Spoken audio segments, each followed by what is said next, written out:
Shalom, shalom, and welcome to today's episode of Living Chronicles. I am your host, Sister Racayah, aka your forever librarian, and I'm here with my sister, my friend, my tell it like it is person. If you want to know the truth, ask her. She gonna tell you. Acote Smakeyah. Welcome to Living Chronicles. Thank you. Thank you. So we have Acote Smakeyah, and her name means happiness of Yah. She's all of that until you get on her bad side. She came to Israel in 1974 from Detroit, Michigan, and she was 12 years old, and she's currently 63. She is the mother of 10 children. She has 20 grandchildren, no great-grandchildren yet. No, not yet. Not yet. So her bio reads, she is being herself. She a child, a sister, a wife, a mother, and a grandmother, and she has earned all of that. She was a Cutter O'Kell administrator for 21 years, and we definitely going to talk about Cutter O'Kell a lot. She has worked and still works at Teva Deli. How long has it been? About 10 years. About 15 years. Dedicated employee. She was a CFF council member for 14 years. She was a sister on the move and a woman of valor. So again, welcome to Living Chronicles. And thank you again. So we're going to start. I start with everybody the same way. Your story. How, why, when? How did you get to Israel? Why did you come? Who did you come with? What was the story behind it? All of that.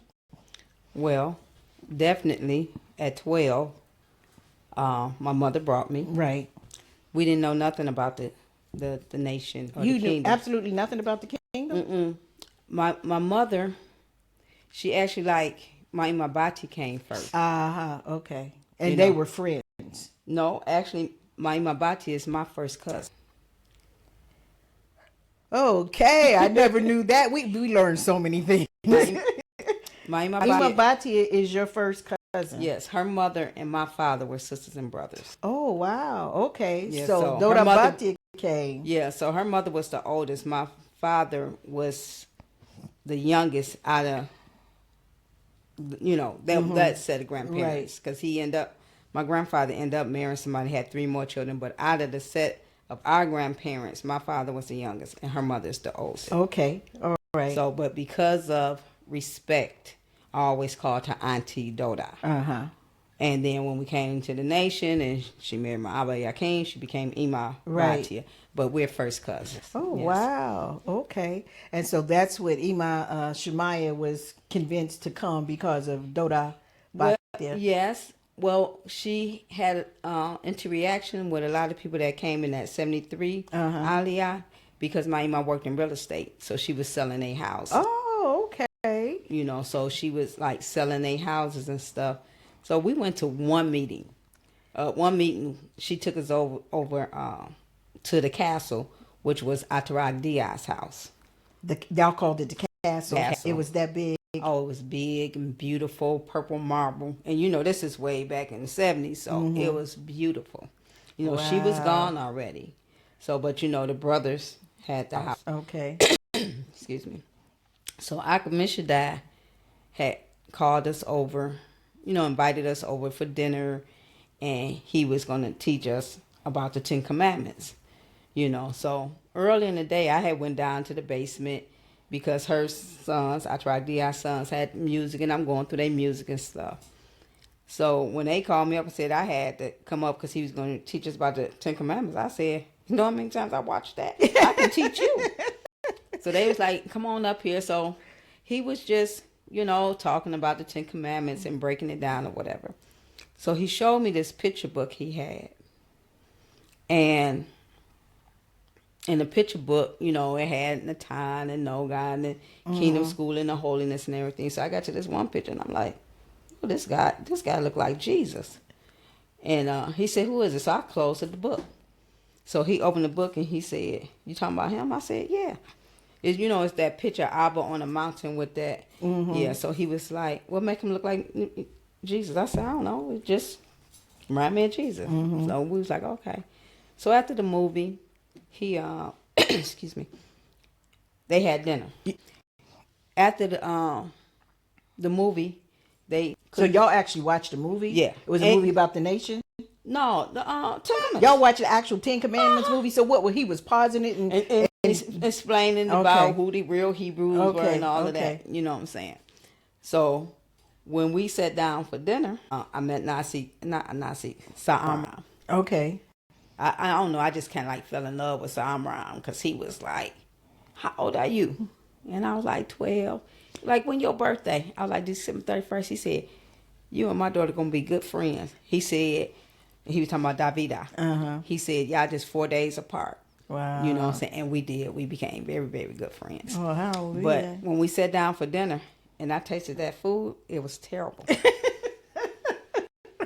It was terrible. Do you remember what y'all had? I don't remember what we had. But it was just But terrible. let me tell you why it was terrible. It was a no salt day. And it had no salt in it. I ain't never in life had nothing with no salt.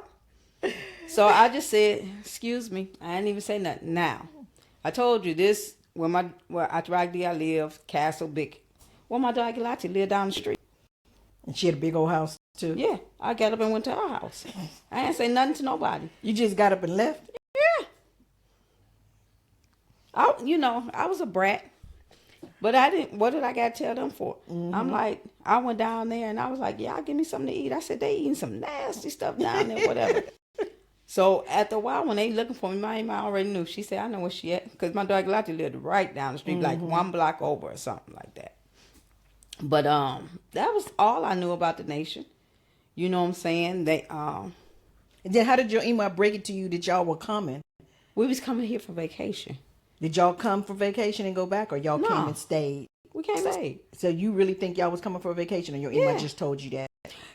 Well, you know, I kind of suspected that it was more to it because, you know, she was having these meetings with the Nation Brothers and everything. And everything I overheard, I told my dad. Because I'm like, she getting ready to go over there. Because my Batia's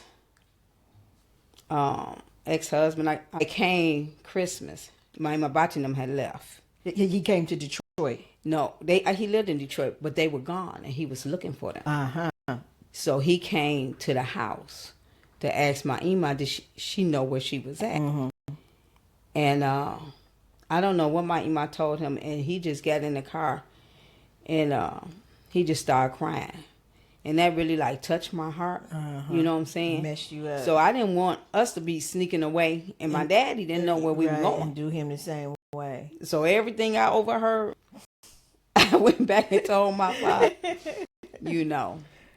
And so, right before we left like a day or so after Mother's Day. Okay. And so what my father did, so that we would spend the whole day together, is we would go to the store and he would like pick out something for your Ima. So he would always give me the money to pay for it. And then when I would go to get him the change, he was like, "No, you keep that." You know, so I'm like, "Oh, I had pocket money." Yeah, but I'm just thinking we out shopping or whatever. So he took me to the house. He said, "Come on." He said, "We're gonna take this stuff inside." He said, "Go around the corner and get us something to eat." He said, "I'll be right back," and he never came back. He never came back. And later he told me, he said, he wasn't my biological father. And he told me, he said, "I couldn't take you from your Ima." Wow. You know, and I was so mad. How long was it before you got a chance to talk to him? Years. It might have been 20 years. I don't know. Because remember, we didn't have phones. Yeah, all we had was snail mail where you were writing letters, and if you didn't have an address, it wasn't like you could contact somebody. Exactly. Yeah. You know, so. And, you know, my dad was my heart, you know. Because growing up, I did not know my biological father. And, you know, children can be so rude. Right. You know what I'm saying? We'd be walking down there, and Elias would be like, "Look, maybe that man your daddy." You know what I'm saying? And they used to just tease me, and then they was like, and Elias is your biological brother. Yeah. And he was like, they would like say, "Look at you different, you white." You know what I'm saying? And I'm like y'all, they be like, "No, we got color, but you white." So, you know, then they would, you know, the whole thing that somebody left me on the doorstep or whatever. Did that to my sister. Yeah, I was mean. Yeah, so by the time my father came in my life, I mean, he was all that and more. I mean, I tell everybody, he was my Lord and Savior. You know, he put so much into me, and he was the greatest. You know what I'm saying? Now, like that first year, he didn't whoop us. But that second year, once he got all the way in, he used to wear us. My father could kill you and bring you back to life.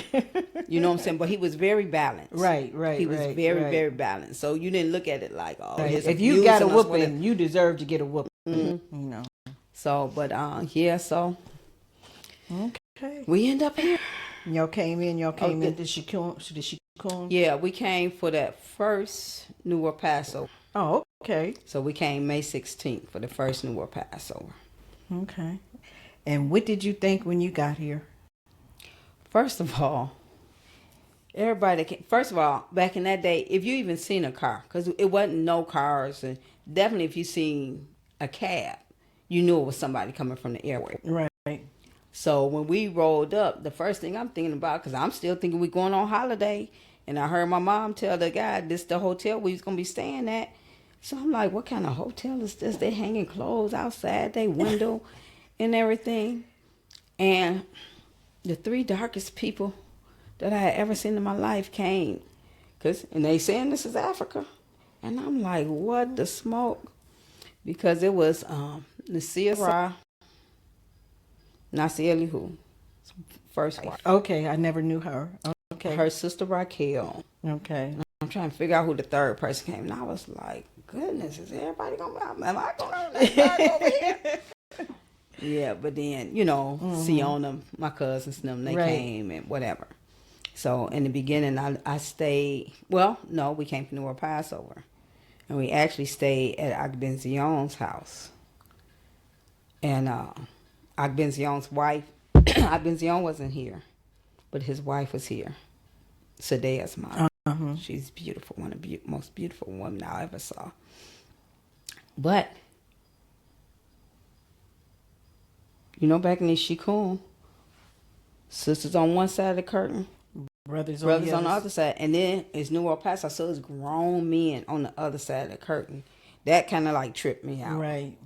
So, you know, we got ready for bed and did it. I got up the next day. I'm like, looking, where did I put my socks? I'm like, oh, okay.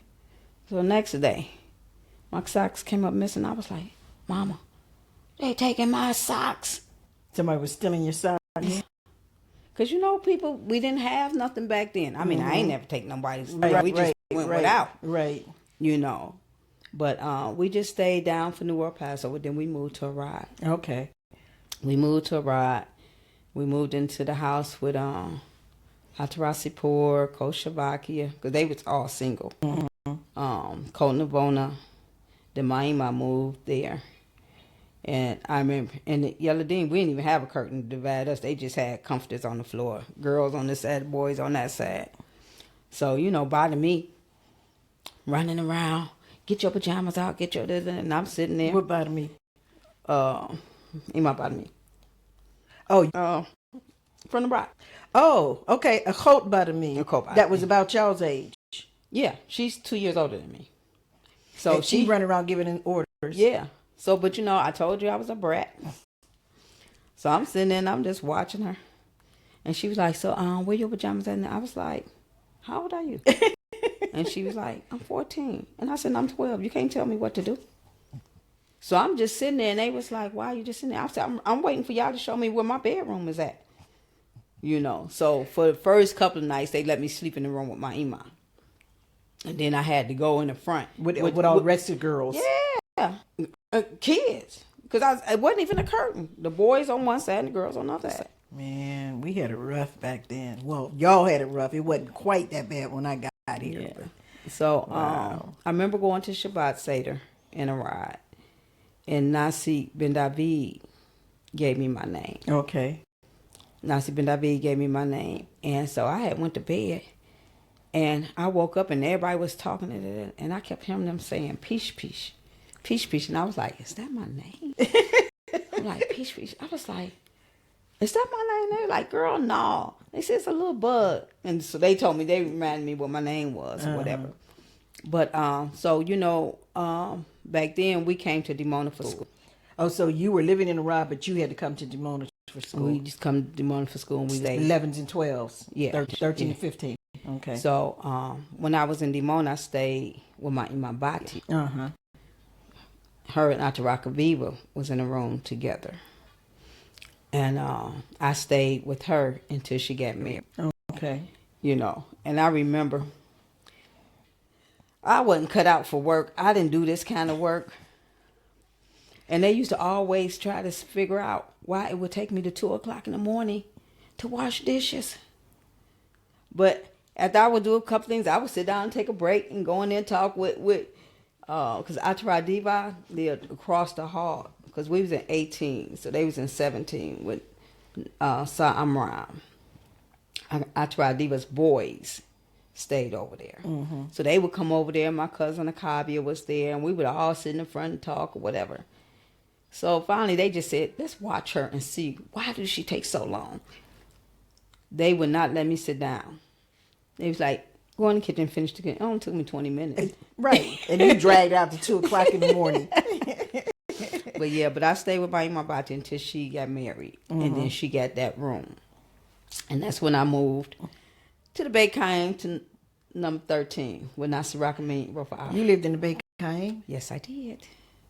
Wow. 2 bedrooms with and others. They had the front room. What, for the new mothers and the deliveries? Yeah, that's where you had deliveries okay. and others. And Nasir Racayah and Rafa'ah had the room.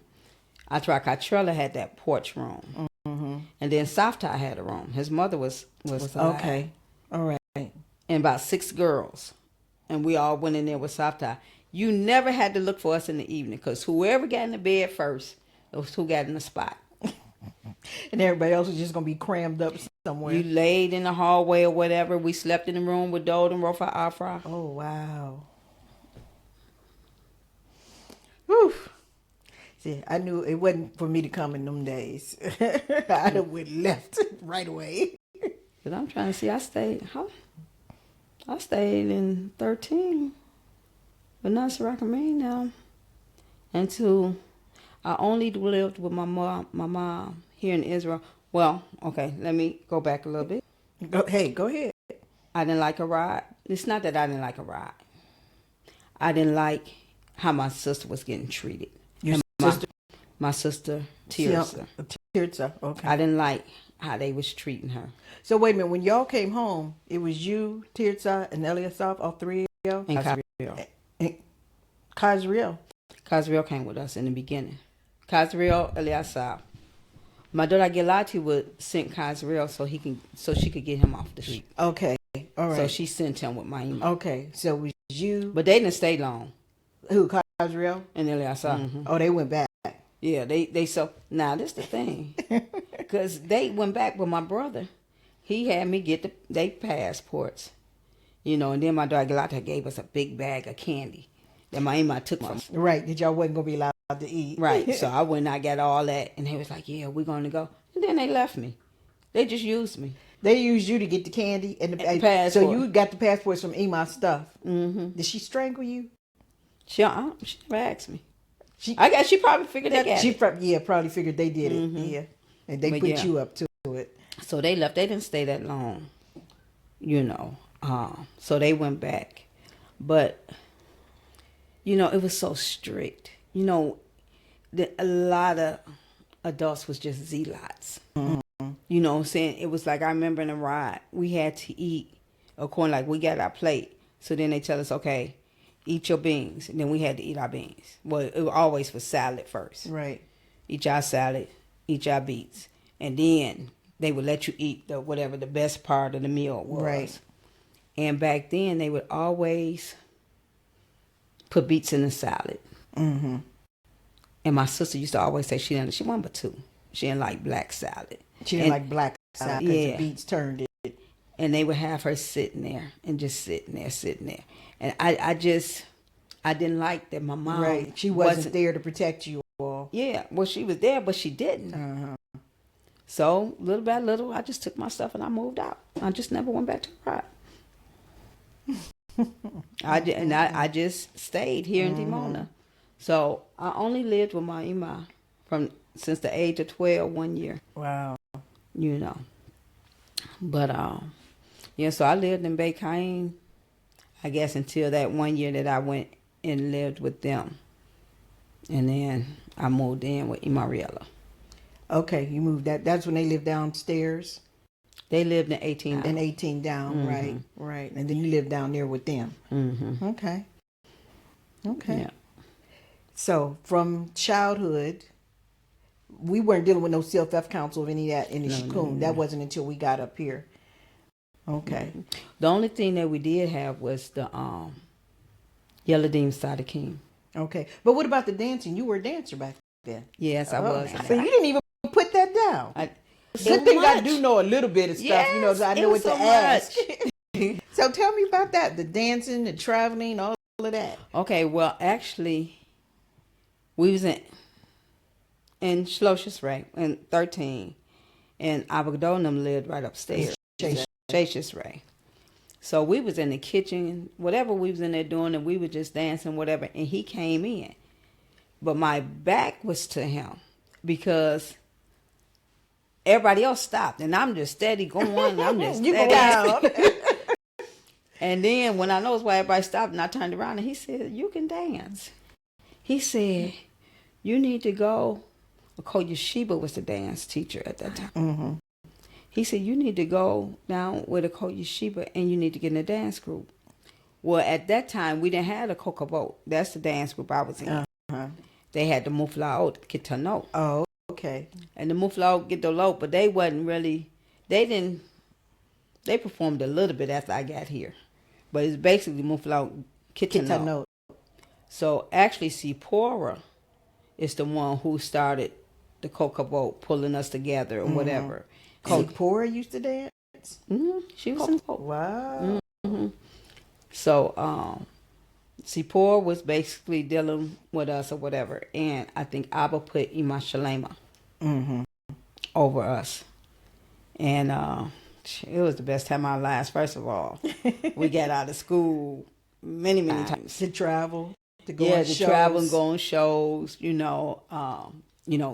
on the Shabbat. Would have juice. Right, Shabbat. because you were traveling. Yeah, we Right. had a Mosai Shabbat show.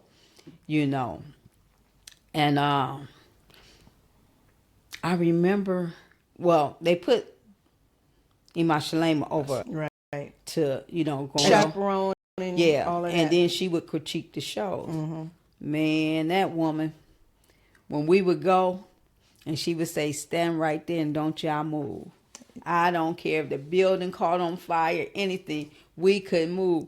And Nasi Elihu or Nasi Kiskiah would be like, "Y'all go on the side." We'd be like, "Move." Move. Ima Shalema said. Ima said she did not play. You bet not move. And then like the Tonistics, they used to always tease us, because especially if you had them army shows, because they would have all this food out. Back then food was very precious. Right. But we couldn't go over there and get it. Because Ima Shalema hadn't allowed you. She hadn't gave us permission to move, But we were her girl. She Ruled took with it. an iron Yeah, fist. yeah. But y'all loved her. We loved her. And one time we had this show. Wasn't no phones back then. We didn't even had a phone at the phone by it at that time. And we just like, oh, okay, oh, good, yeah. Because, Israel always at war. Right. Something we was coming home and we couldn't go through because they was fire. It was something going on. So we had to go back up all the way around, which took us, if we were supposed to come in at 2:00 in the morning, we didn't get home until 7. Wow. So everybody was worried. Yeah, everybody was worried. So we telling Hoshiana, we like, Hoshiana, when you go home, tell our Abba we tired, so we don't have to go to school. And we trying to make it, because all we done did is 2 dances, and we done slept the rest of the time, And the thing that touched me, when we pulled up in that in the parking lot, Abba was standing outside. he was sitting there praying in all white. Wow. When we didn't come in at 2, by 2:30, we went in, he had sat out there all night. Oh, wow. And that just really, really, really touched me. Because I'm like, we just sitting here trying to, get out of going to school. Because we didn't think it was that serious. All night long praying. But we danced all over. I didn't really even realize that that's how the nation was living. Off of the shows. Off of the shows. It was just one time we went to this this like a, well, they don't call them state fairs. Where like they a festival or something. Yeah. And Nasik said, y'all gonna go on some of these rides, So he said, I just let Abba know I took some money out so that y'all could, And that's when you knew that the money was going. I didn't even really. I just look. You just got out of school. You got school. to eat on the Shabbat. Look, I was dancing, doing what I loved. Right. So it was all good for you. Yeah. Okay, hallelujah. Okay, so fast forward after the dancing and after the shows. What happened after that? Probably marriage. Well, how old were you when you got married? I was 18.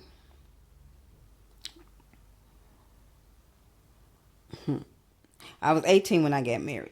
Back in our day, first of all, we barely left the kafar. We left the shikun. You know what I'm saying? So Beersheba was like going on assignment. If you went past, you went to Beersheba. So our whole Tel Aviv and Jerusalem and all of that back then. But we did. There was a guest house in Jerusalem. Because I went and stayed there. Yeah. Yes, and so Coach Shalema, they would take like the dancers and like Tonistics and all that. We went up there a couple of times. Right. Up there to Jerusalem or whatever. Stayed at the house. But yeah, I know that most the other interviews that I've done, it's like, okay, when you graduated from school, you came in, you got married. It's like boom, boom. Well, I didn't graduate. Okay. I didn't graduate. Something happened and you didn't get to graduate. That's what lead that. Okay. and so I think, unless you want to elaborate, that's up to you. You don't have to. Okay. Okay. Yeah. Cool. Keep it moving. But I stayed in trouble. You got in trouble a lot. Was it your mouth? Well, that too. But Alpha was always saying she was gonna pop me in my mouth. But I was a little fast, so I stayed in trouble. So like New World Pesach, I might have to sit like in the inactive. They made you sit in the inactive tent, and you couldn't go out and be with everybody else because you was on Onish. I was on Onish. But let me tell you how nice rock me. Now Racayah, oh God, it was like, I guess number one, I wasn't used to working. Right. And one time I was on Onish, I had to fringe and quarter blue everybody's garment in the whole building. The whole building. Like that was the like rock what? That was 17, 18, 16, 13. I had to fringe it and quarter blue. And when I got to the last garment, it was a circle skirt. So you was fringing forever. I was fringing forever. Now that's how Racayah would deal with me. And then one time I'm on Onish, not supposed to be talking, and she would be like, "Shut up before I come in there and get you," and da da da. And then would send me a big bowl of ice cream and cookies. I told her, I said, "This like I'm on fat. You started it, because I was skinny." But now she rocking me, my mouth, something I said, put me in the corner for 5 minutes. 5 whole minutes. 5 minutes. Ain't gonna take me out the corner and say, "Have you learned your lesson?" Who would learn a lesson in 5 minutes? And what did you say? Did you say Kay? But yeah, so I went to the mo shop before I got married. Rickerville? Yes. Okay. Did you work at the Pepper Mo shop before Rickerville? No, okay. no. I just deal with the oranges. And I remember when Abba took us up there, and we all in the car slobbing and all this and that, and Abba just like, bye. He was like, time to get up. And he was looking, he was like, "I don't know what you doing here." He said, "They send y'all little cute girls up here and whatever." So we went through, he went with us when they toured and showed us the warehouses and where everything was being stored. So we went past this group of warehouses and stuff. And then you been on? I was up there for a very short period of time. My time was short too.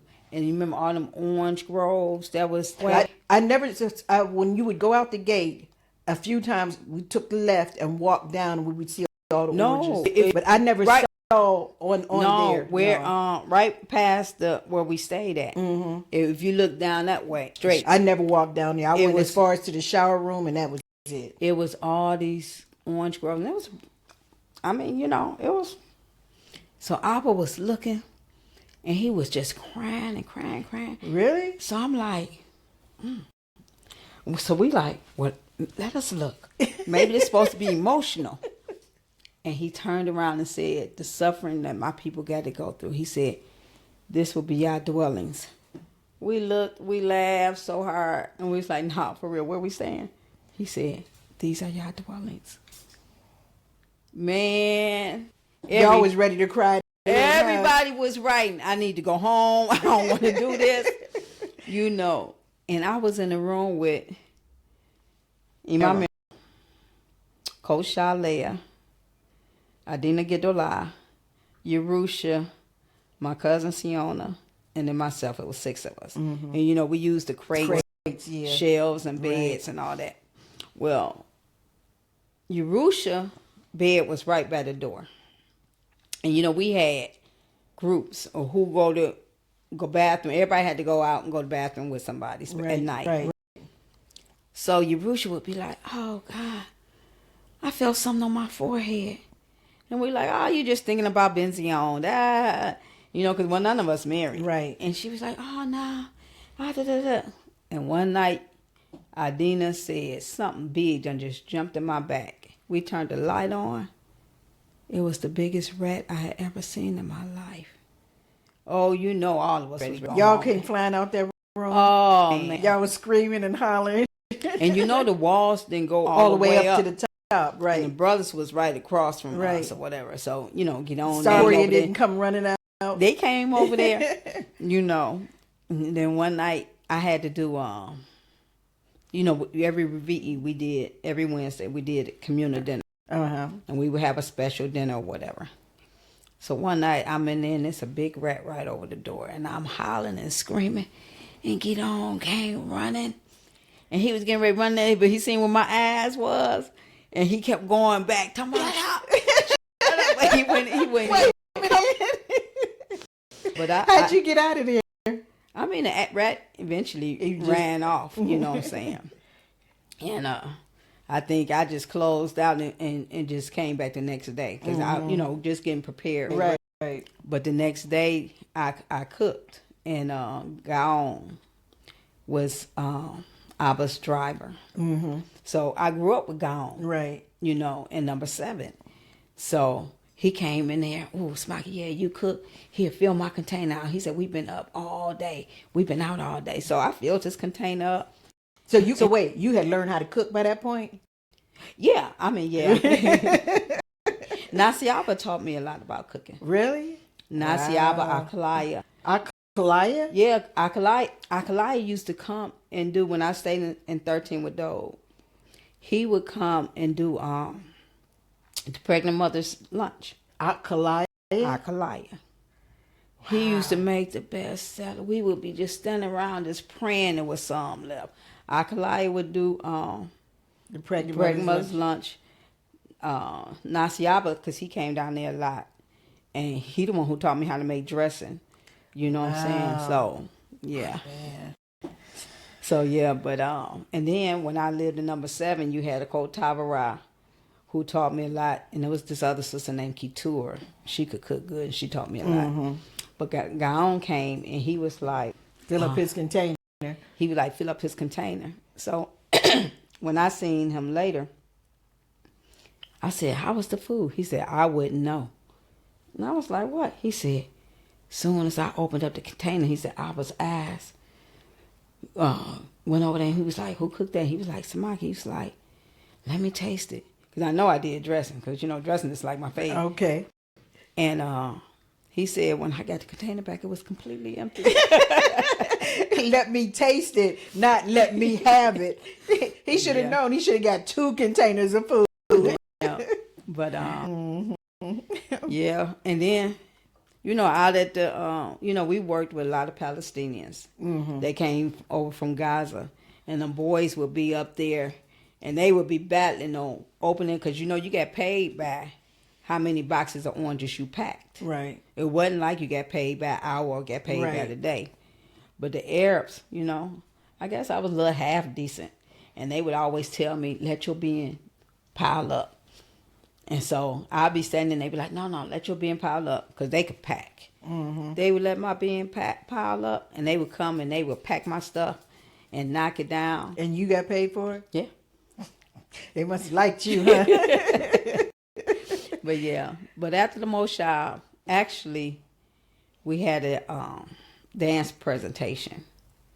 So Abba sent out and said I had to come home for the dance presentation. And you just never went back? Well, yeah. Well, they sent Casita to my place, and Casita was like, ain't that deep. I'm in the same dance group. And they told me to replace her. But that's when, when you grow up, you never know who can cook and who can't cook. You think everybody can cook because you're used to your mother's cooking or whatever. Woo, I found out how many people couldn't cook. When we was on the Moshav, the boys would come around. This one sister cook day, and she loved to cook, and she would stay up, and she would do. It was horrible. It was horrible. So the boys would come over, and they had a code. They knocked 3 times, and everybody come, put their food in the bag and give it to them. They would just throw it over by the train tracks. We lived, over by train tracks. But I was like, it was just like, that was enlightening. It was enlightening. That was an experience, huh? Yeah. But once I came down from the Moshav that's when Oman and myself started talking. Okay. So after the dance show and stuff, we started talking, and then I got married. And of course, as soon as I got married, I got started pregnant. having children. And Abba was vexed. Wait, he was mad because you got married or because you started having children? because I started having children. And he called Abnona and Sephira and told them he would never let them get married. He was like, y'all are never going to get married. You ruined it for everybody. I did. So. Okay. So, but that time, had we moved to the kipar yet or not quite? We moved. I was still in conception when we moved to Bar. Okay. All right. You know, I was still in conception when we moved. So, yeah, Betula and Giva. Yep. Wow. Karaoke. So, how did you get involved with food services, with karaoke, with Teva Deli? You know, actually, before karaoke, I used to work with Imanakam. Okay. I don't know how I got started working with Imanakam and Imamira. You know, I used to. What would they would be doing catering for events and things? Exactly. Mm-hmm. So, myself, Atarabatia, and Imasigula. Definitely with Imamira, Imasigula, we would, you know, work with them. Mm-hmm. So that's how I started with that. And then, you know, every sister had a karaoke shift. You had a remind me. And so shift as well as your cook days in the house. I had that 2:00 in the morning because remember we used to serve breakfast. Right. So I had the 2:00, 4:00 shift. They had the 2:00 shift and the 4:00 shift. Now, how I actually became administrator, because I think we had got this little TV, wasn't no bigger than that computer. Mm-hmm. And I think it was like one movie a week. And it always would be the night before my karaoke shift. And it didn't come on till like 11 o'clock. And it was Dallas. I remember Dallas. Yep. And I used to be so mad because I got to go to bed. I couldn't stay up watching. Right. So when they asked in the sisterhood meeting, Nashami was looking for some help. And she asked, and in my mind, I'm like, oh, if I be administrator, then I ain't got to be getting up at 2:00 in the morning. You know, I could stay up and watch TV. Mm-hmm. I go in and out. I didn't know it was going to take over my whole life. For years. But that's how I got started in karaoke. Talk about, for those, especially for the children that will watch this, the communal dinners. How that got started, how we I mean, it was a beautiful experience. Well, you know, that was really like a dry run, because Abba's whole dream of us moving on a kibbutz, where all meals would be served like all that. Meals would be served like that, because he sent us to several kibbutzim, moshavim, you know what I'm saying, to get the layout on how things worked or whatever. So that was his idea, to have a communal dinner, to see how it would, you know, it would roll. But I mean, it was good, and it was good for the fact that because we already had a karaoke system and we already had shifts of sisters, and that's how we was able to prep for it. Right. Yeah. So so that was his idea, to see how it run. But I was saying that it because we had shifts of sisters already, so we was able to pull it off. But that was just twice a week. Right. You but know? it was twice a week, or it's a couple times a year? I mean, we only did it. I thought we only did it one time, but it lasted a long time because you had to do it in, you know, in like districts. Because you could only take so many families. It wasn't time to fit in. So it might have lasted some months. Okay. Well, you served everybody because everybody didn't come on. So I think everybody got the chance to come twice. I think I remember going twice, and I loved it. I used to love that French dressing that y'all would make. I need that recipe. But yeah, but so that was his idea, you know, and it was wonderful. Do you know why it was that we never really fully implemented it? Yeah, exactly. Because he paid for the first time, and he said that we could continue to do it, but we would have to pay for it ourselves. The households would have to pay for it, and everybody's like, no, we'll cook at our own house.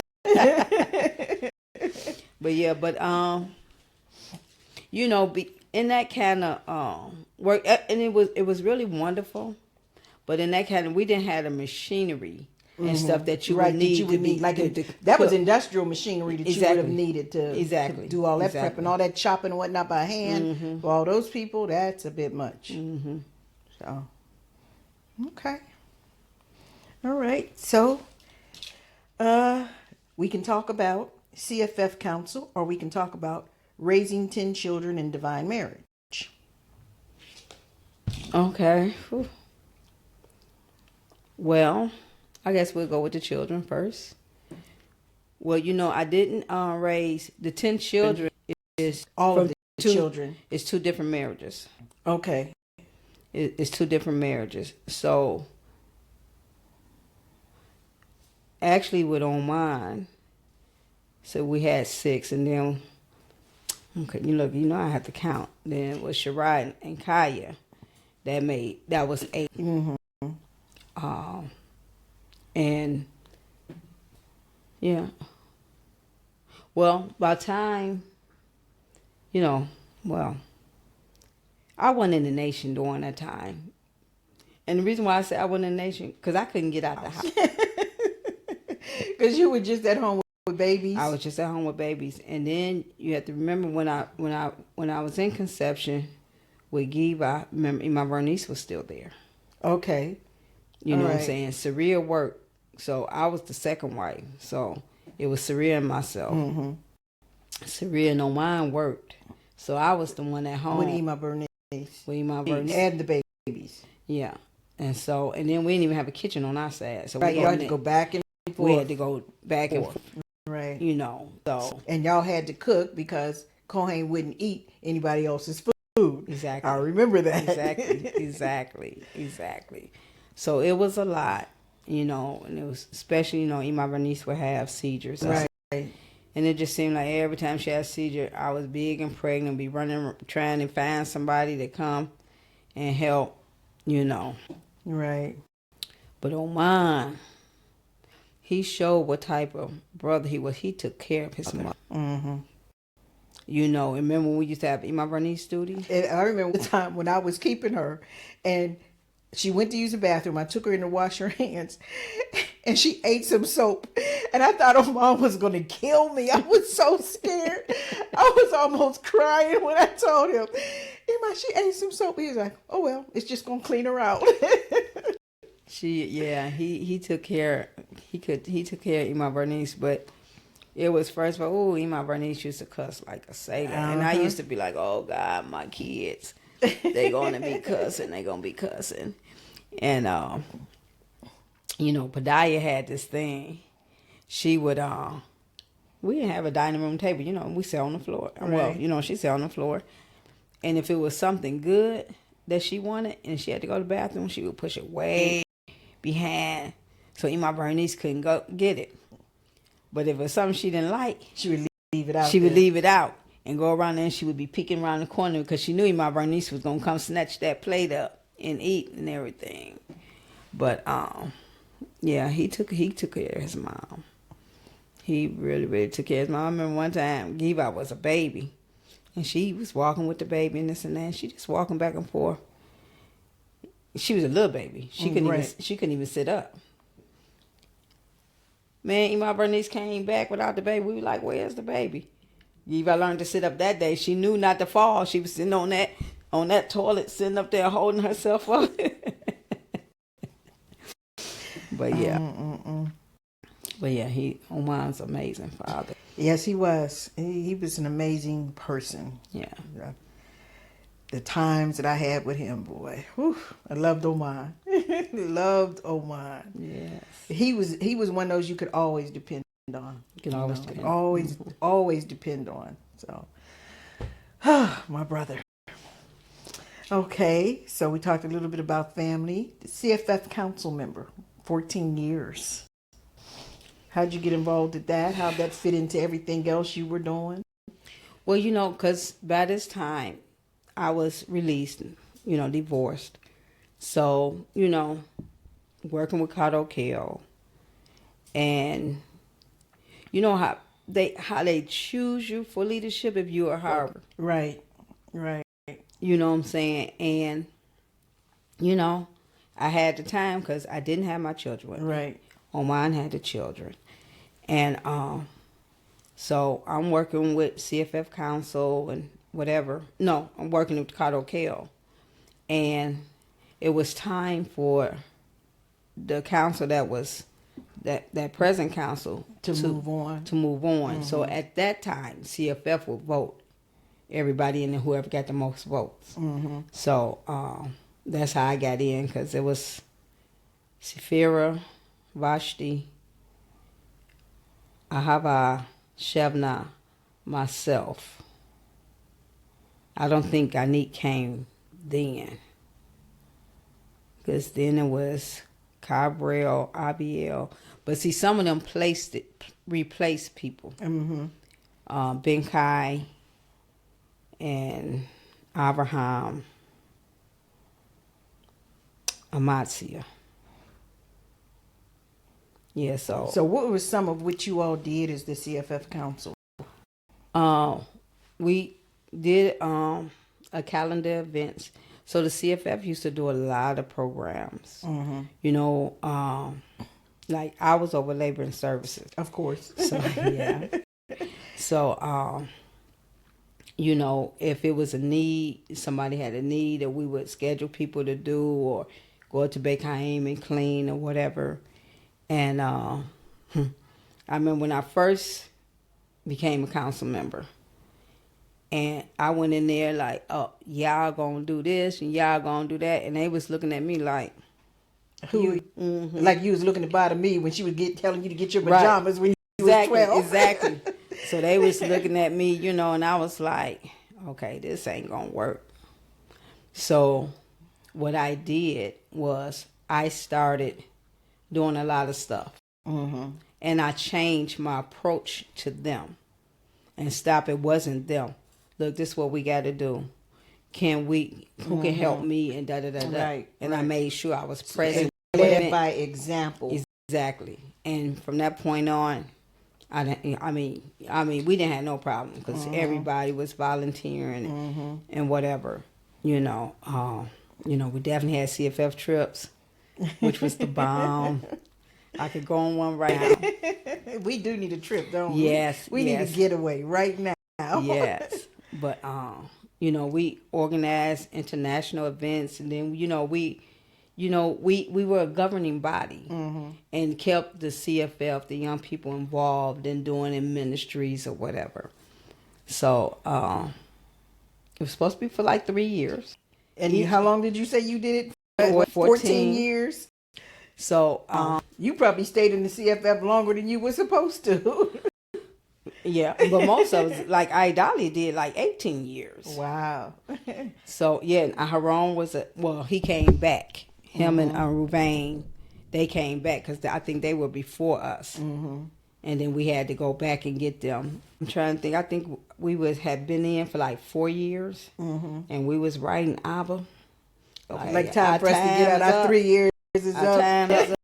Were those the letters that you never got an answer to? Because you know how sometimes you send a letter in and you never got an answer. But then that's when he did the sort of like Oved Lomaid. And he sent Sifira and Abnona to the Ivory Coast. Okay. And they went to learn dance. Right. And myself and Ganit and Abraham went to the States. Okay. I didn't know you had gone to the States on Oved Lomaid. Yeah. Abraham. And actually, Abba went around at the same time. We left first, and then he came. So basically, most extensions, he was, they with us. So when you did Oved Lomaid in the U.S., it was bringing the CFF together. And I remember when we went to D.C. Did you all have to work in the restaurants and things there, or not so much? Not so much. Okay. It was classes. And actually, they was giving us the tour so that we could see, like, how bad America was. Sending different stuff.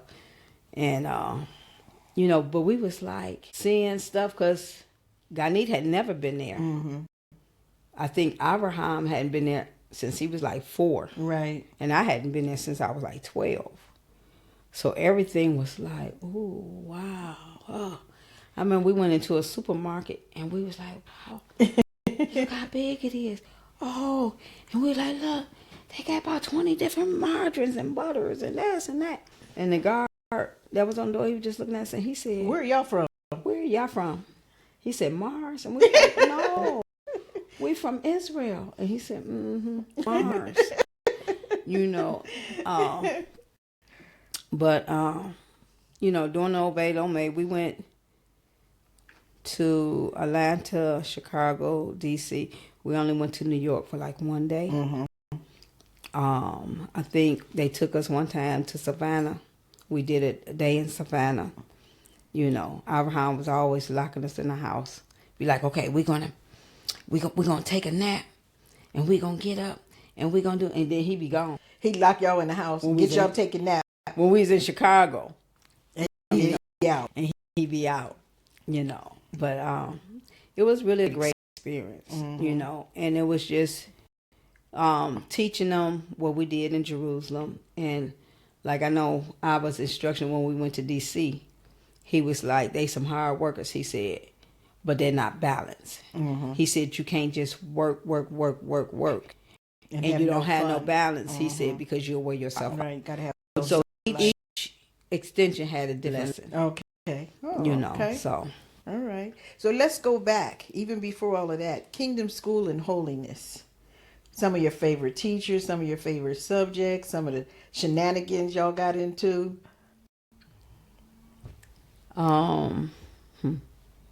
Kingdom School and Holiness.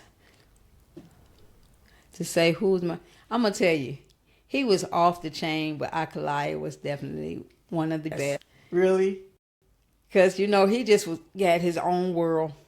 You know he would teach self-government, like who told you was a girl? How do you know you're a girl?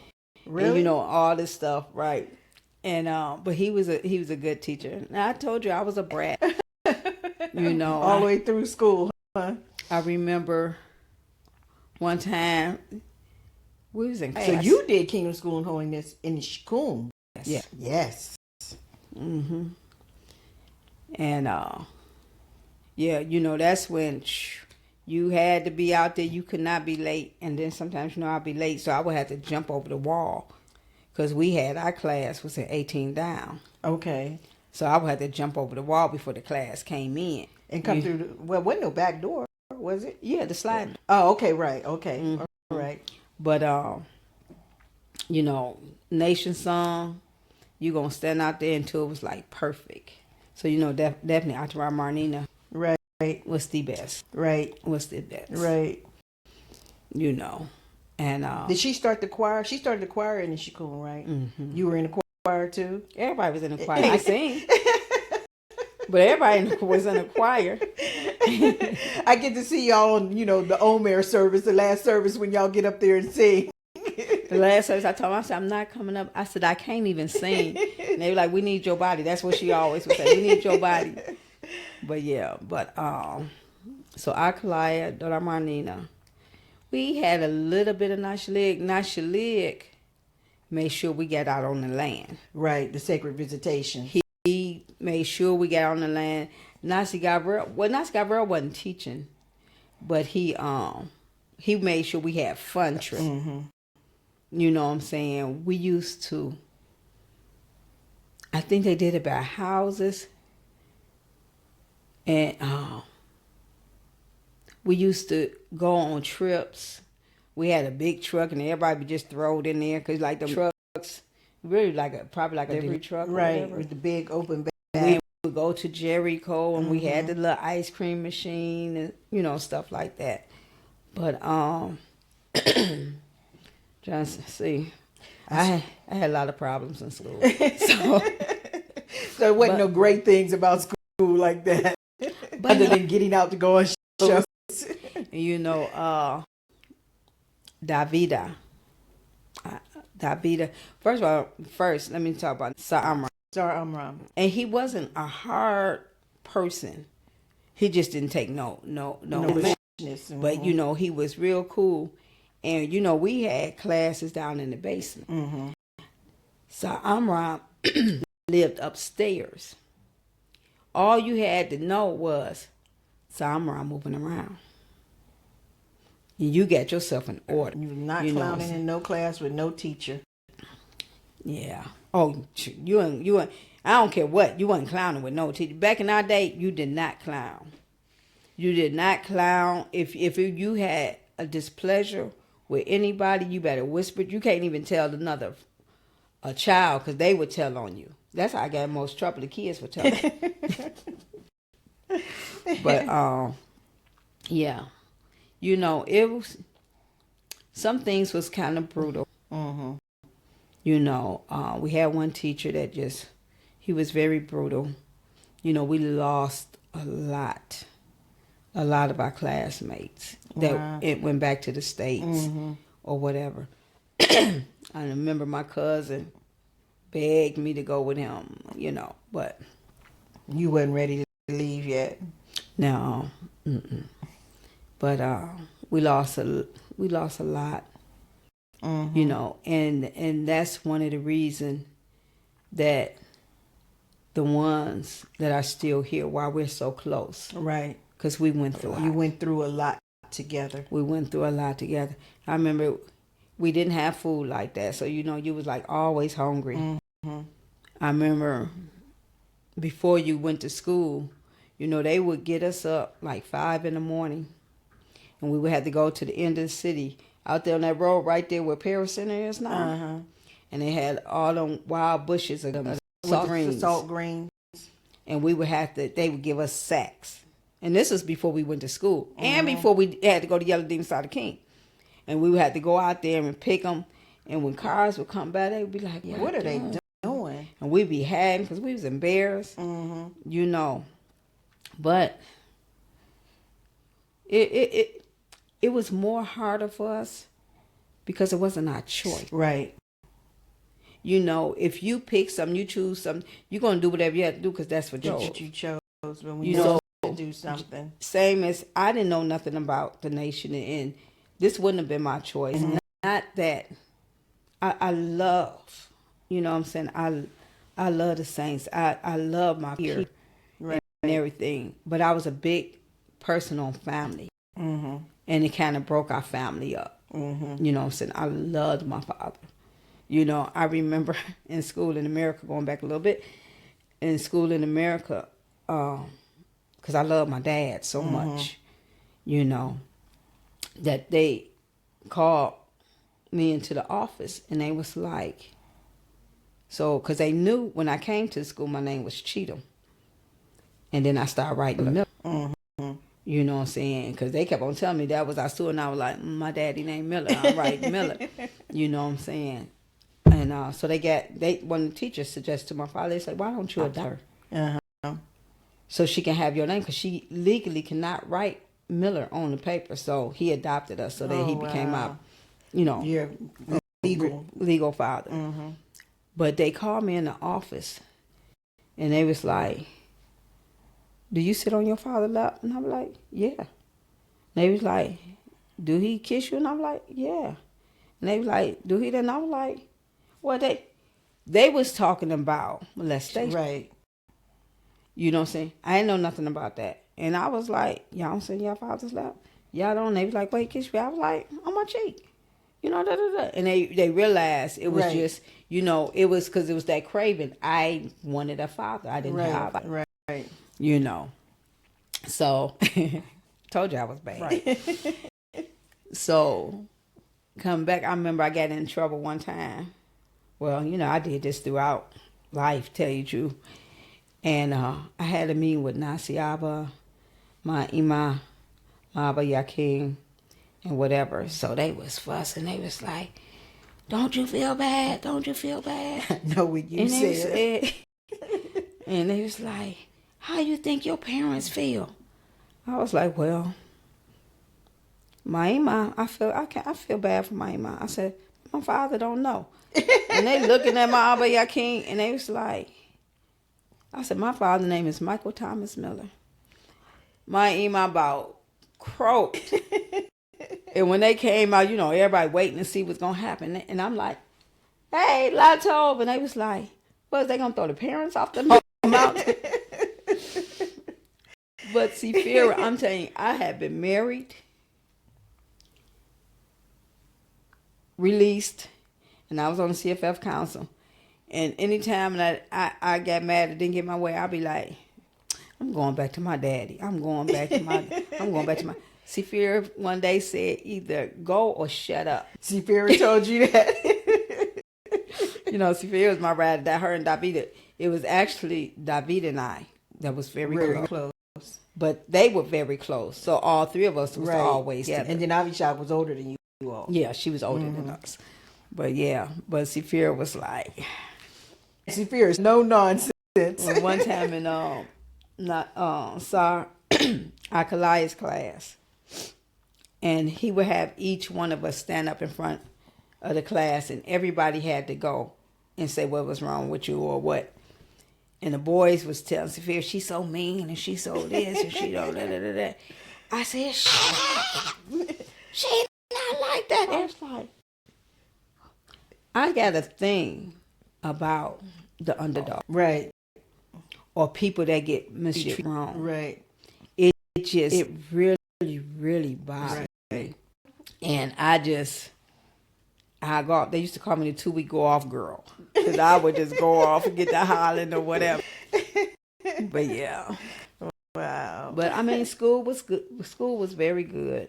You know, we had, well, because, you know, it was us together. And we was all on the same level. Right. So it wasn't no highs, it wasn't no lows. Right. If you didn't have breakfast, you had an orange, we had an orange. Right. You know what I'm saying? Until, like, Sabakuya and them, their kids would have 2 crackers with a little peanut butter. You know what I'm saying? Because they would make the peanut butter down there or whatever. But everybody had the same thing. So it wasn't no envy. Yeah, it wasn't no envy. Little U's. Right. Exactly. Yeah. You know. So we actually was happy when the boys started going out eating their bread or whatever they was eating. Because they would come home and be like, you can have my food. So, you know, they were full. Right. Yeah, gave us more food to go. And I remember in the Shikun, we didn't have TVs. Right. So we would go to Israeli houses and go and watch TV. So the Shikun would be packed with people about like 7:45. And then by 8 o'clock, everybody was gone. And everybody, you had set houses that you went to. And, you know, of course, me and Kadishiel always went to the same house. Right.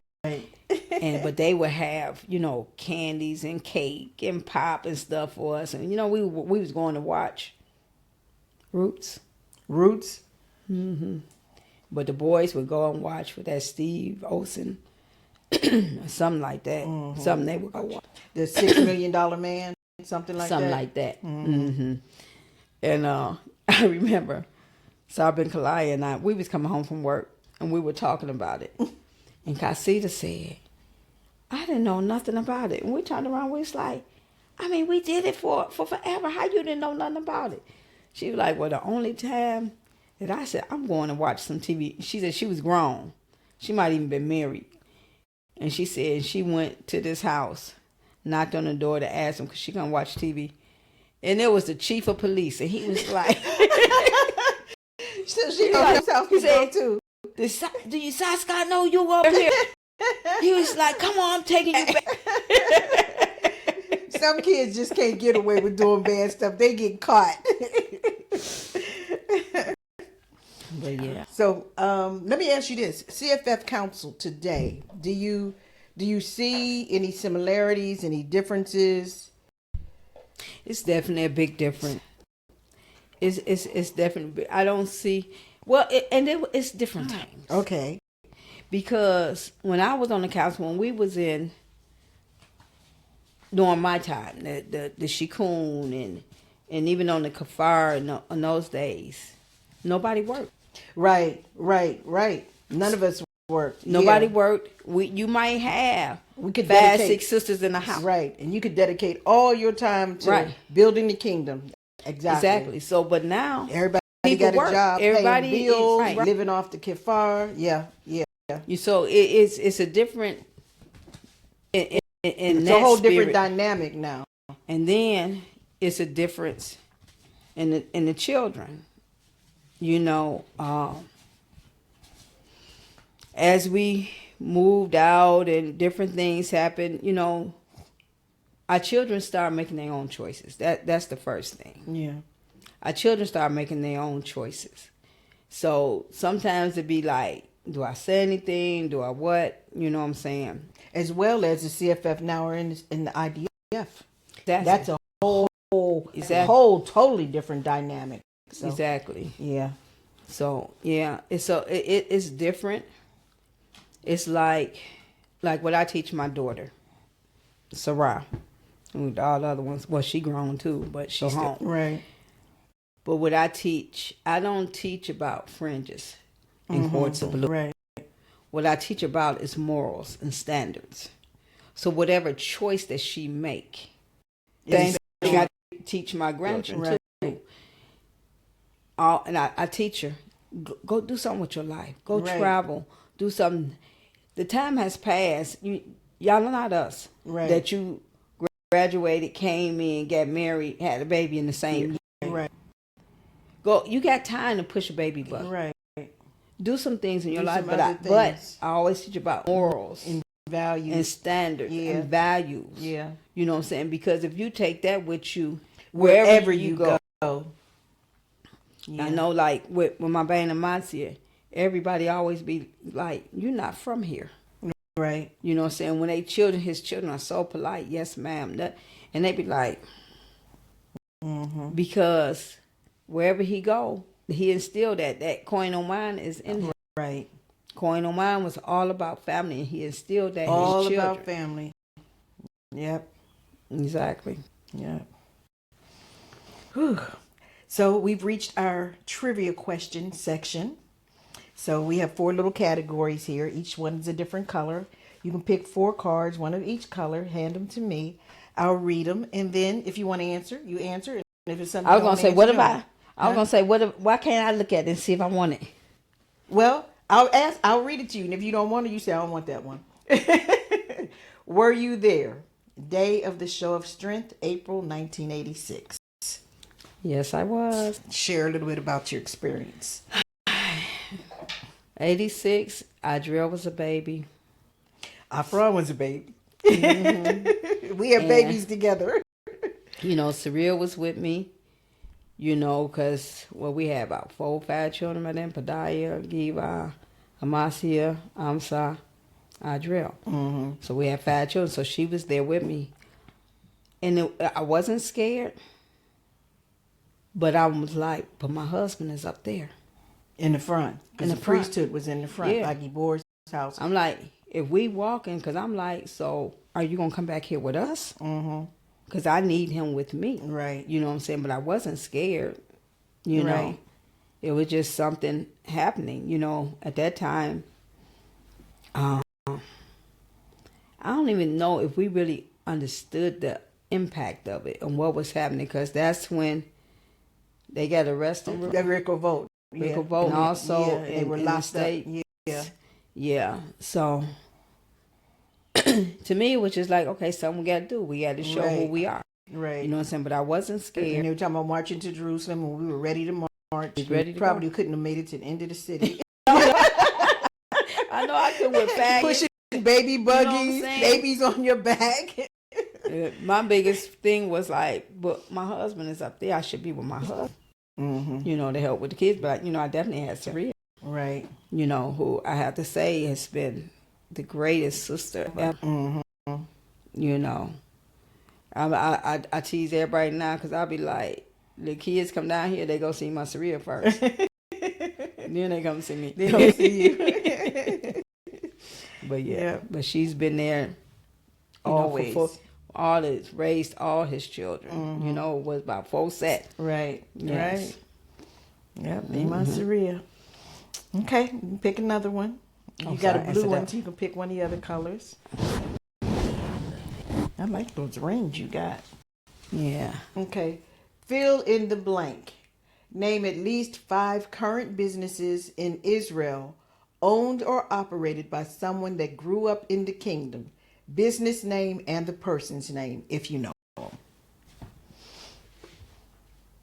You know at least 5 kingdom businesses. People in the nation that started a business. No. Yes, you do.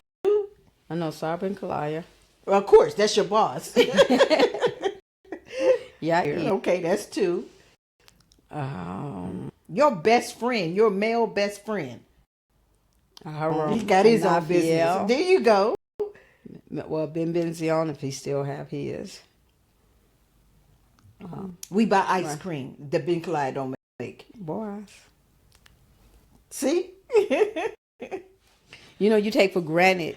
Right. You don't think about, because I'm going to tell you, because Sarah, I'm like, if I could have brought her, because she just be asking all kind of questions, and she just laugh at my answers, because they'd be like, you know, when I did Rukama's thing, and they was talking about them putting that face cloth in there, everybody trying to get their face cloths, fabbing them to a thing. Right.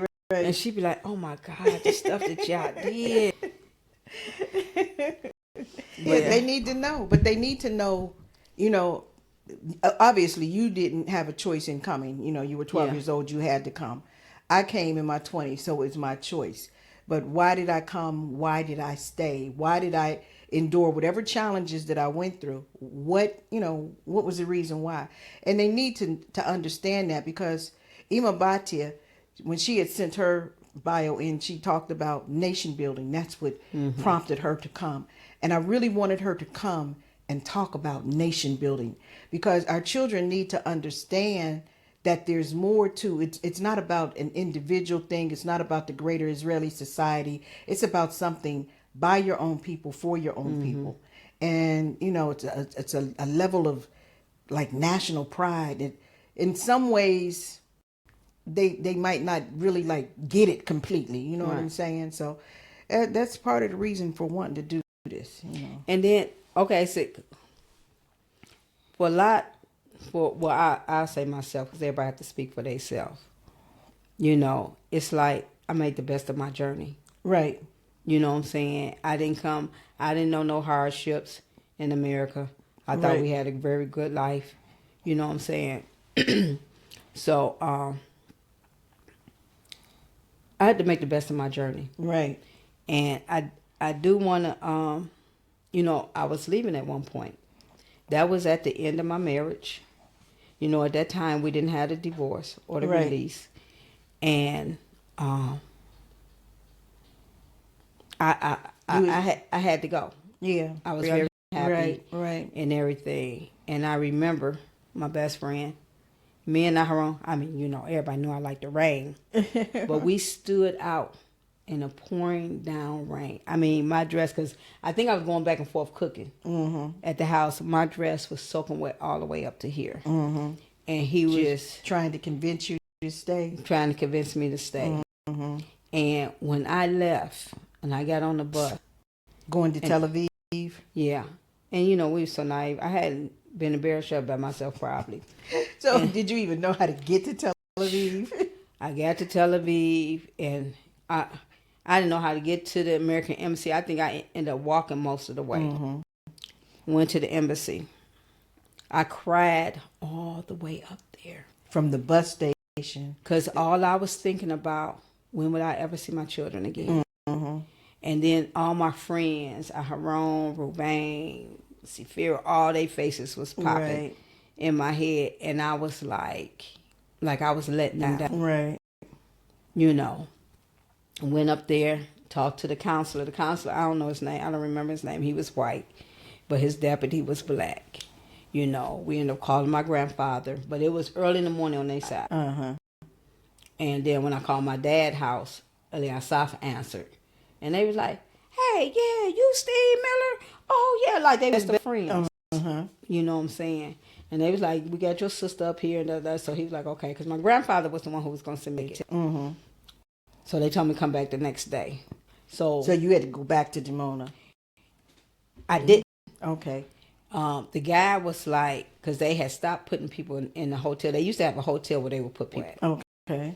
And he was like, okay, go back to Dimona, come back. And I said, I can't. If I go back, I'm not going to come back.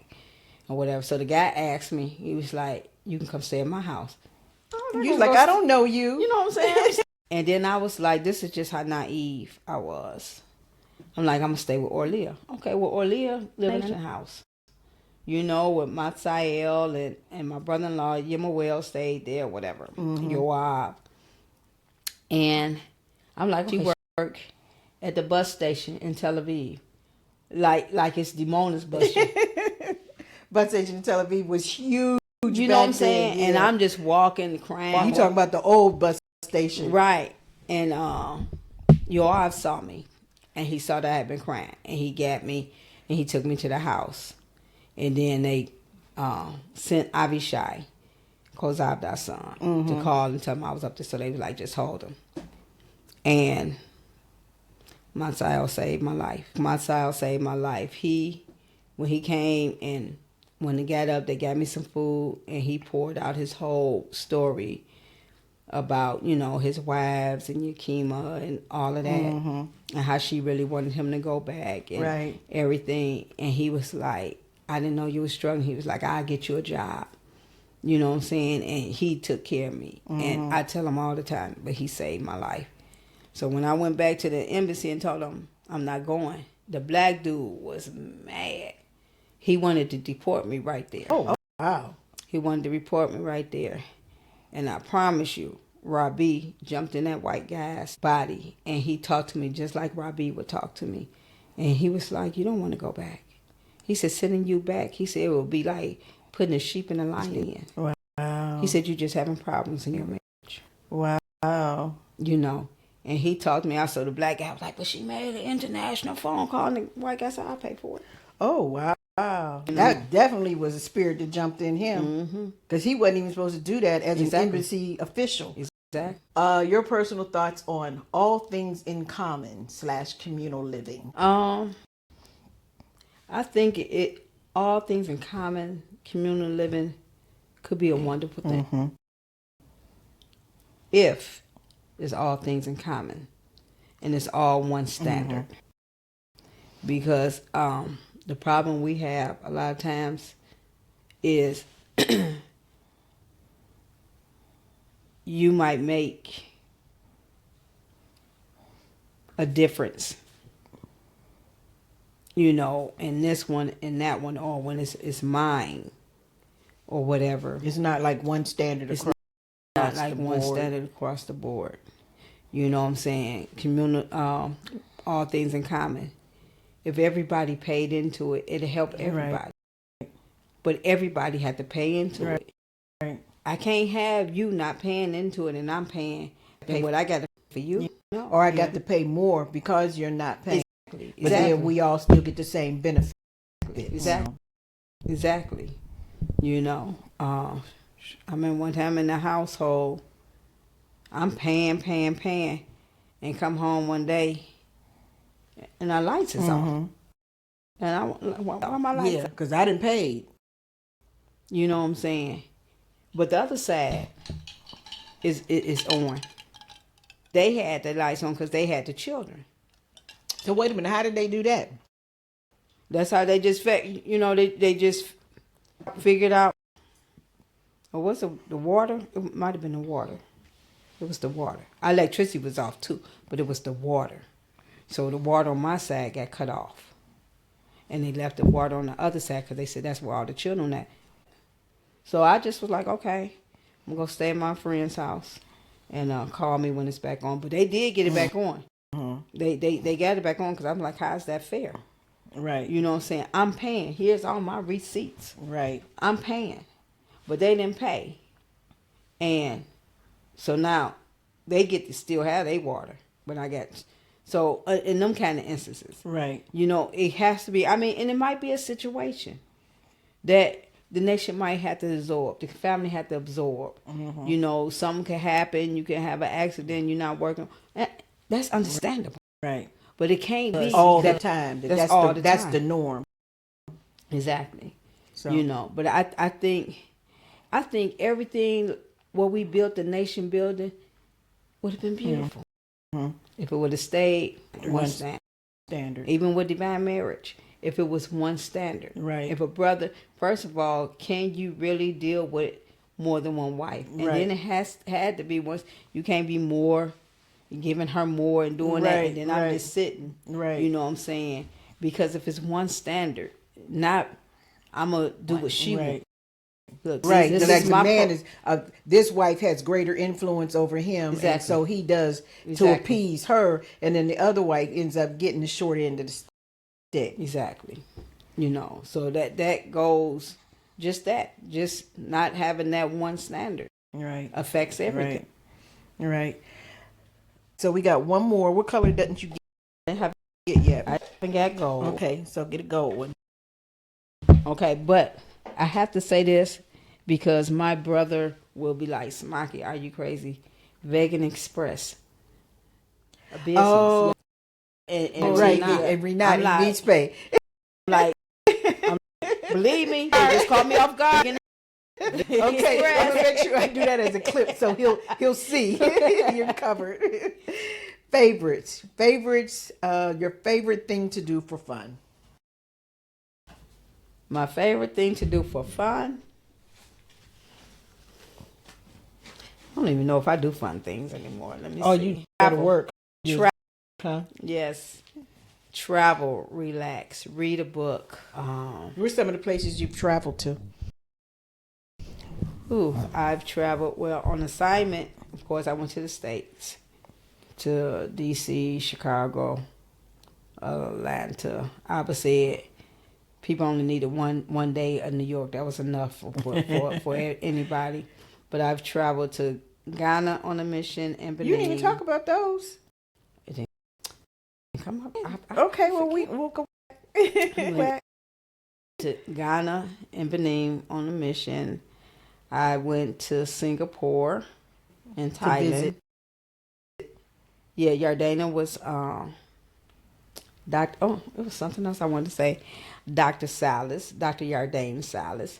She was interning in Singapore. Okay, what kind of doctor is she? You know, I said I was going to look this up so I could make sure I was right. But she got her doctorate in microbiology. Her bachelor's and her doctorate is the same thing. She was working at the Wiseman Institute. You know, but I don't know where she's at right now. At this point. But one thing I did want to say was when we talk about when we got citizenship, one thing I know Raphael talked about Abba Gadol receiving his citizenship. Abba Yakim, like he was the first one to get citizenship. Adriel was the first get his citizenship. To get his citizenship. And he kept telling them no. He put them off for 2 years. Yeah. He kept telling them no because they was doing a foreign army because we get ours after the army time is complete. But the Russians or whoever, they got it once they went in. As soon as they went in, they got it and their family got it. Yes. You know, because this Russian guy told me this way before. You know, but Adriel, when he first went in, his commander was like, let me do this for you, because he was doing this Russian guy. He was like, no, I'm going to wait on my nation. And the guy ended up, after the second year that he turned him down, he just went on and did his stuff. You know what I'm saying? And he got him his citizenship. So he actually got his citizenship even before my Abba and Abba Gadol. Okay, good to know. All right. Okay, so you put the cards up because you told me you wanted me to Oh, we finished. Did we we talked finish? about. What was we talking about? I don't know. What was the last question? Your favorite thing to do is travel. Yeah, and that's what I said. I said travel. Just at this age, chill. Life and just you're going to retire anytime soon from the job. End of the year. At the end of this year. Yes. I'm retired, but I'm still work. I'm still gonna work there part time. Yeah, but I'm just I need some more me time. Right. So I want things I can work on myself. So I just need more time. More power. Okay, so Benin and Ghana international assignment. What was that like? It was wonderful. Ghana, Oh, I love Ghana. I was in Cape Coast, Ghana, and I was over the restaurant Asase Pa. I came to replace Racayah. So Racayah taught me some dishes or whatever. It was beautiful. How long were you wonderful. there? I was there for about 10, 11 months. Okay. It was outside really... of the restaurant and the work. Were you able to get out to enjoy the people, to enjoy life there? Experience life there? So much. We definitely went to the Kumasi, to the slave dungeons or castle, whatever you want to call it. I never went to Cape Coast. We went to the bigger one. Mm-hmm. We would go, Kumasi to the market, but not really. We did go to the rainforest, myself, Rofasifia, and this brother named Elamai. Doing the mission. I didn't, I would go to Arad a little bit. Right. I basically was stationed in Cape Coast. All right, so that was Ghana, and then Benin. Benin is actually before they started the project. Yashir and myself went there, and it was wonderful too. But that was definitely country, but it had electricity. You know what I'm saying? Did we even have the generator? I don't even think we had the generator. We might have had. No, because we didn't have no lights. We didn't have no TV. Were you cooking there as well? Yeah, well, just at first it was just for me. You know what I'm saying? And I was there about months. Okay. 6 months. Okay. Just he and I. And you know how quiet he is. So between no TV, no chashmal, and nobody to talk to. You know what I'm saying? I was knitting and listening to the BBC World News because they would have stories and stuff on there. But by the time noise there. He made sure did we have a TV before he came? We might have had a TV, but everything was in French. Right, you didn't understand it. Wasn't no subtitles, huh? No. Can you see yourself ever living in Africa, you think? Yeah. Okay. But more so, I would say Ghana. I was telling her Fasifia because she lives up in Volta. That's like country. I got to be around where I can get out and walk, go to stores, and you know what I'm saying. But yeah. Okay, so we're moving into our last few categories. This is the section on our youth. So, how do you envision our youth in regard to them continuing what we've spent many years of our lives building and being a part of? What advice would you give to them? That's really, really hard to say. Okay. To be on the real. Mm-hmm. Because, you do have some that is going to uphold this and take it on. Mm-hmm. But it's so many that have to just go out and search.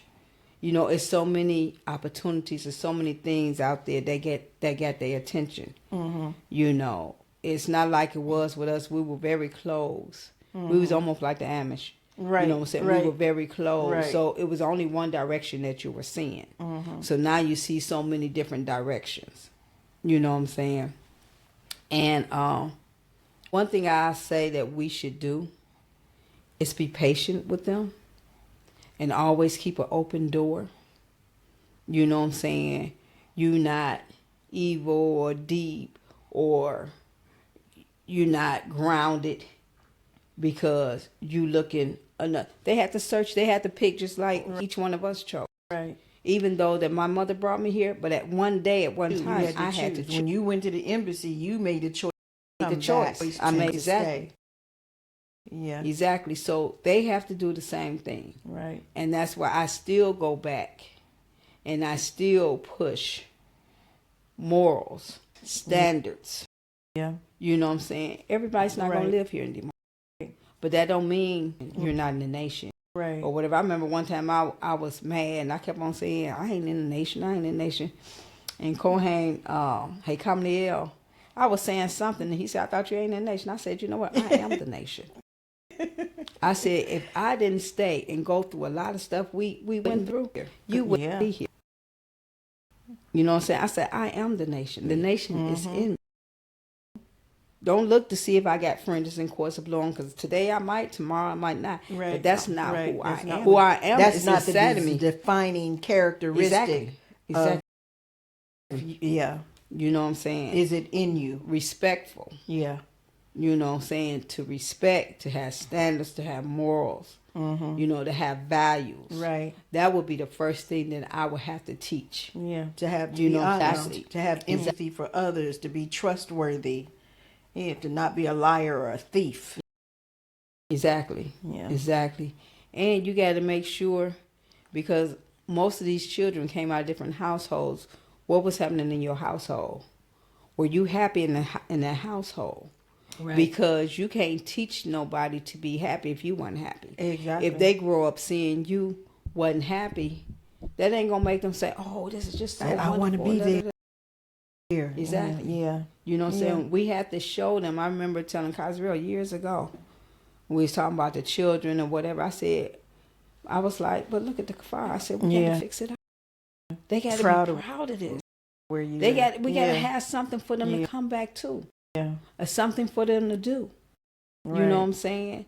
I remember my daughter got put out the sisterhood. Dana. Yarden. Because when I found out, she said she's supposedly going to school. Did you even come and ask? If anybody know Yardana? Yardana didn't party. Yardana didn't go out. All Yardana was about books. She was going to school.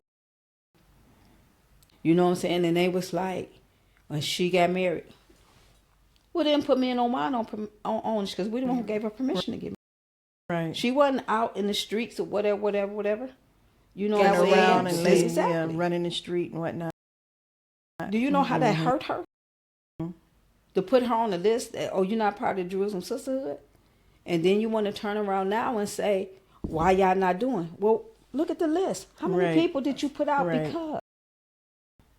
You know what I'm saying? If you see somebody struggling, I remember Abba did us with sound had went out. And it was somebody, and they had gotten a little trouble. So they got on Onish. But when Abba turned around and said, but who saw her? How come you didn't go and help your sister?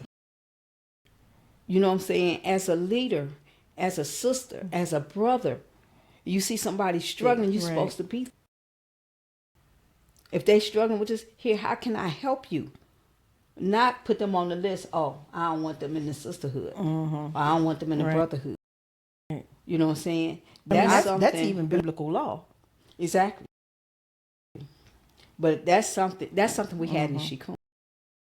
You know, everybody always say we had the time of our life. We struggle so hard, but we had the time of our life.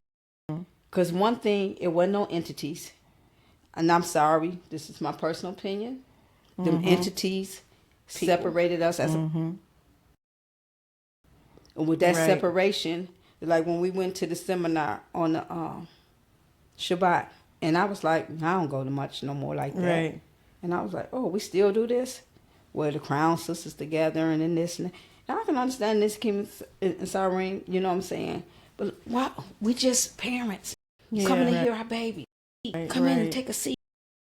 You know what I'm saying? You don't know the effect that they have on people. I remember, and I think it was Sipor one time. That was one of the defining, one of the started the thought. Because I was a valor at a point. I was a sister on the move at a point. But it wasn't balance. It wasn't. You know what I'm saying? Sipor have taught me so much. She have taught me so much. Excellent mother, a designer, and cook. She's taught me so much. And why wasn't she never on a steam room or sister on the move? You know what I'm saying? And I got a mouth. Almost every year they always gave me a check plus. But why you giving me a check plus? Because I'm on Cato Care. And you don't want to put nobody in my place.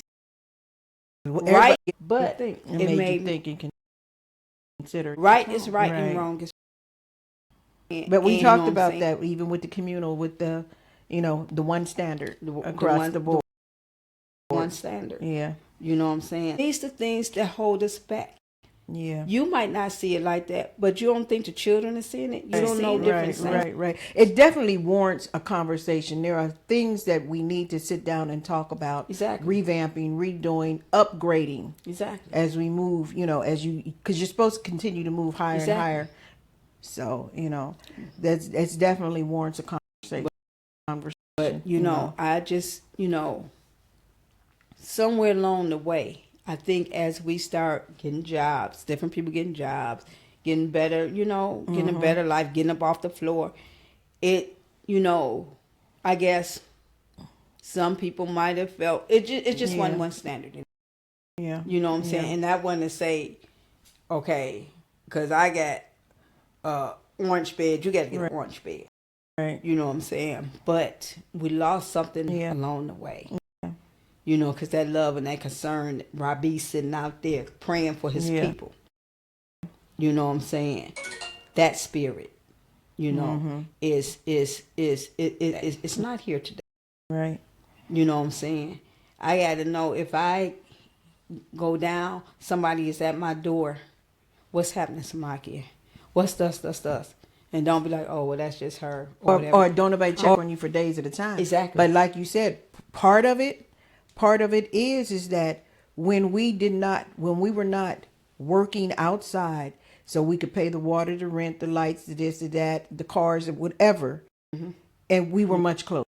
We was much closer. But when we have, but the reality of Smakeyah is that we've always worked. Sisters worked in the Olamot, or they worked in the sewing factories. Exactly. We've always had some kind of jobs, but we were still living communal. I think when we all began to move outside, and have a whole nother set of responsibilities. And when you go in your house and you close your door, that's it. When you lived on the Kifar, you close your door. It didn't make no difference because there was still 4, 5 other families in the house with you. Exactly. And somebody was coming to knock on your door. Exactly.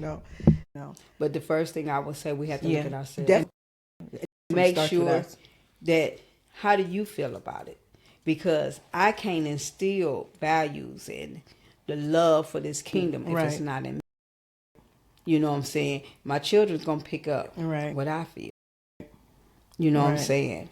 And I remember one of my daughters, my bonus daughters, and it was a discussion about her mother, what was her situation with her position in the kingdom. And I went to them, I said, look, if you're going to do something, don't put her on the list. I'm working on my daughter. I'm trying to save my daughter. Right. And I don't want her name being and my daughter having to hear that. Exactly.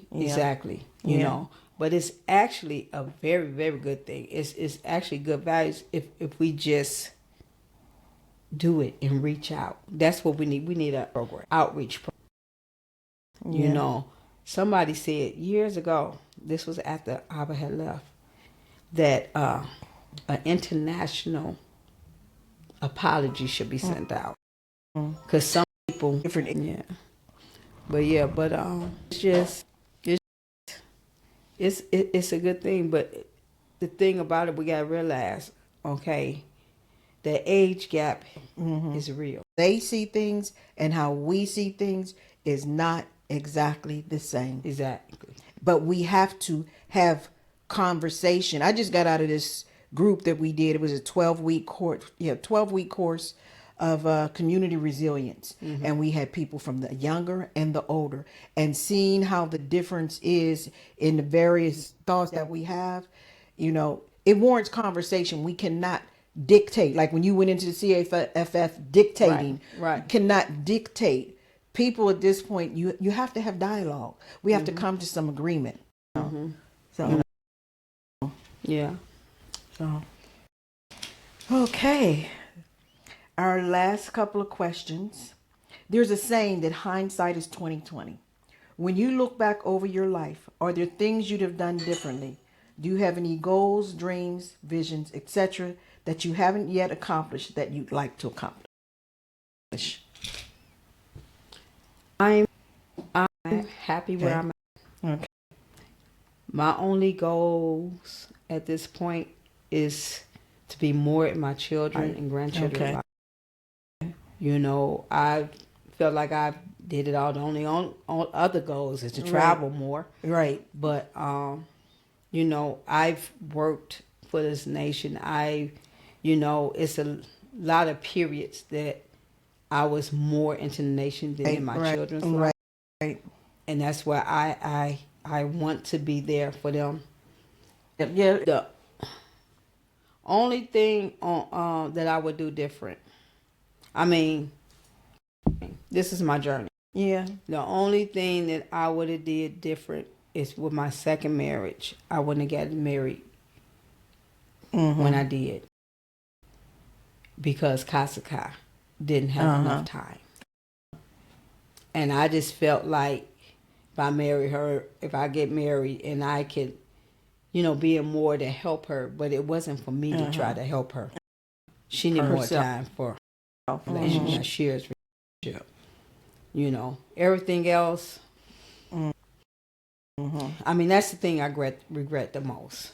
You know what I'm saying? Right. Everything else, you know, I had highs, I had lows. Right. But it was just all part of the journey. Yeah. It's all part of the journey. What lessons, takeaways have you received from being a part of this experience? A lesson and takeaway? I definitely know that it taught me to be a better person. You know, if I didn't have this, I don't know, because I was a hothead. My biological father was terrible hothead. All my siblings from that father. Terrible hotheads. You know what I'm saying? And so this experience was humbling, you know, and maybe I had to go through the rough to get to where I'm at. To get to where you are now. Am now. So I definitely, you know, I would definitely, one lesson that I have learned, wish I had more time, but one thing that I would teach everybody, and even before this, I used to tell people, take advantage of your parents or your siblings, because you never know how long you have. You know, because, you know, me and my email, we was up and down. Like I said, I only lived with her 1 year. But I'm happy even before she got sick. We got in a really, really nice place. And those last 6 months, even though they were hard, we shared some precious moments. So, in that lesson, if you still have your mother or your father or your siblings, take wife or whatever, spend more time. You know, take advantage of having them. Love, you know, because you never know. Nothing's guaranteed. Yeah. And our very last question. Is there anything that you would like to say that you have not covered?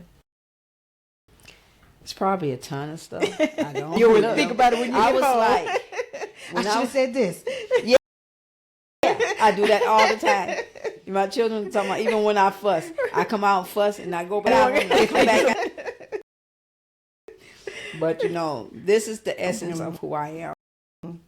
I think I'm a simple person, you know, and prior to when you was talking, I was like, I ain't did nothing in the nation.